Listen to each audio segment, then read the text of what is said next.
E aí pessoal, tranquilo? Hoje eu sigo falando de abdômen agudo, porém hoje é abdômen agudo obstrutivo, mais especificamente sobre bridas barra aderências. Então vamos discutir um pouquinho sobre isso aí, o que etiologia, fisiopato, diagnóstico, o mesmo de sempre. Então vamos lá. Só para relembrar, o abdômen agudo é uma condição dolorosa de início súbito ou evolução progressiva que acontecem na região do abdômen de origem não traumática e que requer uma decisão terapêutica rápida. Pode ser cirúrgica ou não, mas é uma decisão terapêutica rápida. Quando eu falo de abdômen agudo, eu posso dividir em vários grupos: abdômen agudo hemorrágico, perfurativo, inflamatório. Hoje eu vou falar do tipo abdômen agudo obstrutivo, que é aquele causado ali por uma interrupção do trânsito intestinal. A questão é, o que vai causar essa interrupção do trânsito intestinal? Vai ser uma obstrução. Eu já falei que é um abdômen agudo obstrutivo. A questão é, essa obstrução pode ser mecânica, como ali uma hérnia, por exemplo, ou funcional, como a questão ali do ilho paralítico. Então vamos discutir aí sobre bridas e aderências, um tipo de abdômen agudo obstrutivo. Iniciando já aqui com a etiologia e com a fisiopato, então, o que seriam essas bridas barra aderências? Como o próprio nome diz, de fato, vai haver uma aderência entre os órgãos, como já a imagem está mostrando ali. E sobre a etiologia? Geralmente, ela acontece após aí, procedimentos cirúrgicos. Então, eu vou ter um procedimento cirúrgico que vai lesar o peritônio, que é a membrana de revestimento. No tempo ali pós-cirúrgico, o organismo vai tentar recompor esse peritônio. Eu vou ter um processo inflamatório intenso a fim de recompor esse peritônio, mas o ponto-chave é que esse processo ele vai ocorrer ali de forma desordenada. Então, quando ele ocorre de forma desordenada, ele acaba tendo ali a formação de traves fibróticas, podemos chamar assim, traves fibróticas entre as alças intestinais. Então, recapitulando, eu tenho uma lesão do peritônio durante um procedimento cirúrgico. Lembrando que, por mais que eu tenha lesão durante o procedimento, essa aderência pode ocorrer um tempão depois do procedimento cirúrgico, no pós-cirúrgico. Essa lesão no peritônio vai levar a um processo inflamatório intenso, vai ocorrer de forma desordenada. Eu vou ter então a formação de traves fibróticas entre as alças intestinais e isso pode acometer até outros órgãos. E essas traves são as bridas ou aderências, que são o que a imagem aqui mostra, né? Essas traves fibróticas, chamadas de bridas ou aderências. Sobre sinais e sintomas, eu já adianto para vocês que a maioria dos quadros, os pacientes vão ser assintomáticos, tá? Então, a maioria dos quadros, se eu não me engano, mais de 90%, os pacientes são assintomáticos, mas quando há sintomas, eles estão relacionados aí com um quadro obstrutivo, né? Até eu botei uma pergunta ali, uma indagação. Qual que é a relação do quadro sintomático? A relação dele é com a própria obstrução intestinal. É um abdômen agudo obstrutivo.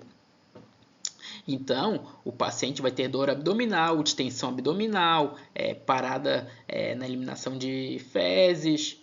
Então, o principal quadro vai se relacionar com a obstrução intestinal aguda, né? Aí aqui, náusea e vômito, sinais mais inespecíficos. Eu também tenho um aumento dos ruídos hidroaéreos associados a um timbre metálico, né? Como a literatura nos traz. E esses vão ser os sinais e sintomas mais associados aí com a obstrução. Porém, lembrando aí que a maioria dos pacientes vão ser assintomáticos. Eu trouxe aqui essa imagem já para falar do diagnóstico. Então, o diagnóstico é primariamente clínico, tá? Uma boa abordagem ali durante o exame inicial, já até fazendo um toque retal, o paciente ali com uma história de cirurgia abdominal prévia, todos esses fatores aí já me ajudam a fechar o diagnóstico. Mas é claro que eu posso solicitar exames de imagem aí para me auxiliar, né? Aí pode ser um raio-x, posso solicitar exames. mas só ratificando aqui que o diagnóstico vai ser primariamente clínico. Eu trouxe esse quadro aqui mostrando exemplos de obstruções. Então, são patologias aí que se relacionam com o abdômen agudo obstrutivo. Com certeza aí quem está na faculdade já viu essa imagem ali na disciplina de patologia, ou ainda vai ver.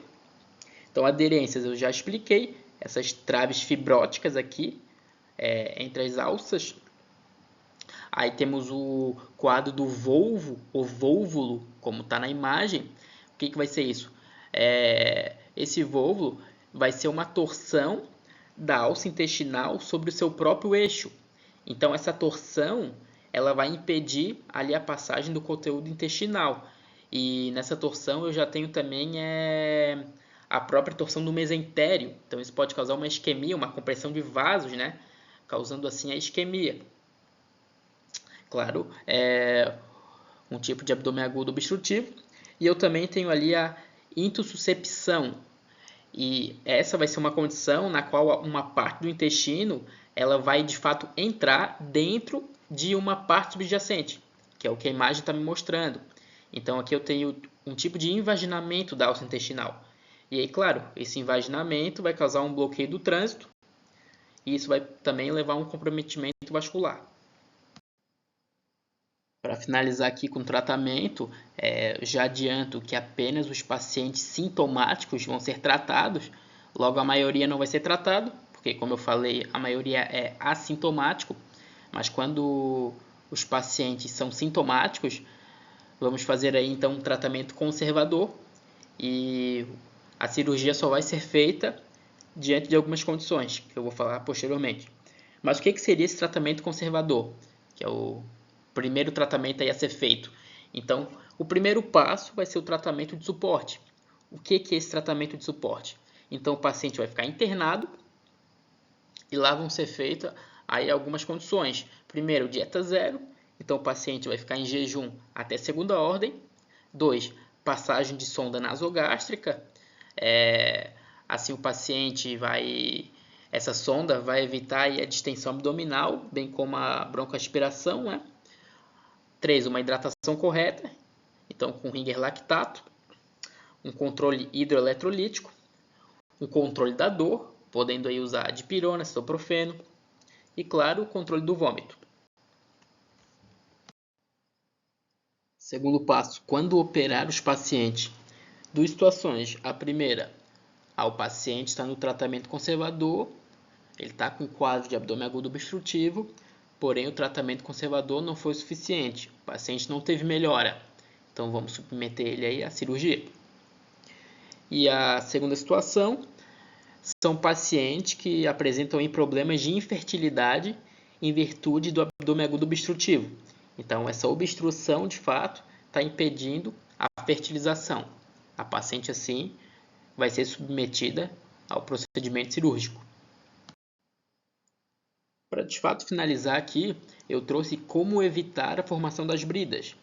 Eu trouxe aqui hoje como elas são formadas, quais os problemas que elas acarretam, mas agora eu vou falar como que evita a formação dessas bridas.